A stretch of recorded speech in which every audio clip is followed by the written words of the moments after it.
নবম pay scale সম্পর্কে সর্বশেষ যা জানা গেল। আসসালামু আলাইকুম সম্মানিত ভিউয়ার্স, মঈন সিএসি ইউটিউব চ্যানেলের আরও একটি নতুন ভিডিওতে আপনাদেরকে স্বাগতম জানাচ্ছি।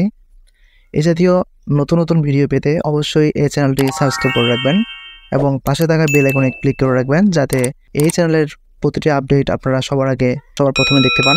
ভিডিওর শুরুতে আমি আছি মোহাম্মদ মঈনুর রশিদ আপনাদের সাথে। তো চলুন আমরা আর কথা না বাড়িয়ে আমাদের মূল ভিডিওতে চলে যাই। জাতীয় বেতন ও ভাতাদি আদেশ জারি করা এখন জরুরি হয়ে পড়ছে। 1973 সালের প্রথম পে স্কেল হতে চলতি পে স্কেল 2015 পর্যন্ত পর্যালোচনা করলে দেখা যায় 5 বছর অন্তর অন্তর পূর্বের পে স্কেলগুলো জারি হয়েছে। পে স্কেল কেন জারি করার সময় হয়েছে? করোনাকাল অতিবাহিত হওয়ার পর বিশ্ববাজার মন্দা হয়েছে। দেশের বাজারে পণ্যের অস্বাভাবিক মূল্য বৃদ্ধি হয়েছে। তাছাড়া রাশিয়া ইউক্রেন যুদ্ধের ফলে আমদানি রপ্তানিতে বিশ্ববাজার সহ আমাদের দেশেও ভাটা পড়েছে। চলতি অর্থবছরেও দেশের বাজারে মূল্যস্ফীতি 6.18% ছাড়িয়েছে। প্রতি বছর 5% হারে সরকারি কর্মচারীদের বেতন বৃদ্ধি করা হয়। সেই হিসেবে দেখা যায় প্রতি বছর যে হারে মূল্যস্ফীতি বা দ্রব্যমূল্য বৃদ্ধি পায় সে হারে বেতন বৃদ্ধি হয় না। তাই দ্রব্যমূল্যের সাথে বেতন ভাতাদি এখন সঙ্গতিপূর্ণ নয়। তাই পে স্কেল জারি হওয়া আবশ্যক হয়ে পড়েছে। এই বছর কি পে স্কেল জারি হবে? উত্তর হচ্ছে এই বছর আর পে স্কেল জারি হচ্ছে না। শুধু তাই নয়, সরকারি কর্মচারীদের মহার্ঘ ভাতার বাজেট রাখা হয়নি, তাই এই বছর মহার্ঘ ভাতাও পাওয়া যাবে না। দ্রব্যমূল্যের গতির সাথে বেতন ভাতাদি যদিও পেরে উঠছে না, তবুও সরকারি কর্মচারীদের এই বছর আর মহার্ঘ ভাতা আশা করা যায় না।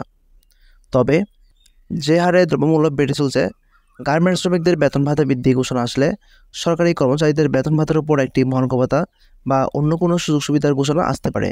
সেটি পরিস্থিতির উপর নির্ভর করে। এখনও পর্যন্ত সরকার ব্যয় সংকোচন করে পরিস্থিতি সামাল দেওয়ার চেষ্টা করছে। নতুন পে স্কেল কবে হবে?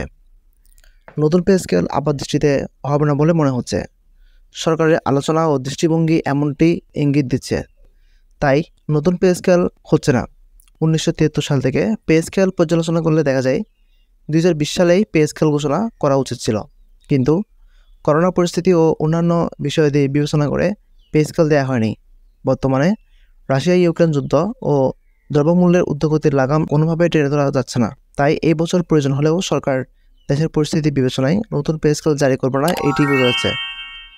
সরকারি কর্মচারীগণ জাতীয় পে স্কেল মোতাবেক বার্ষিক প্রায় 5% হারে ইনক্রিমেন্ট পেয়ে থাকে।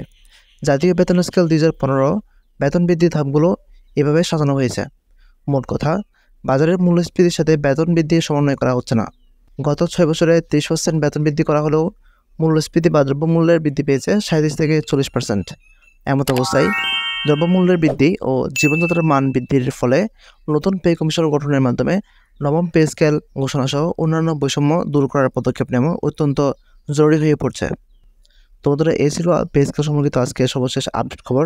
পে স্কেল সম্পর্কিত সর্বশেষ আপডেট খবরটি জানতে অবশ্যই আমাদের এই চ্যানেলটি সাবস্ক্রাইব করে রাখবেন।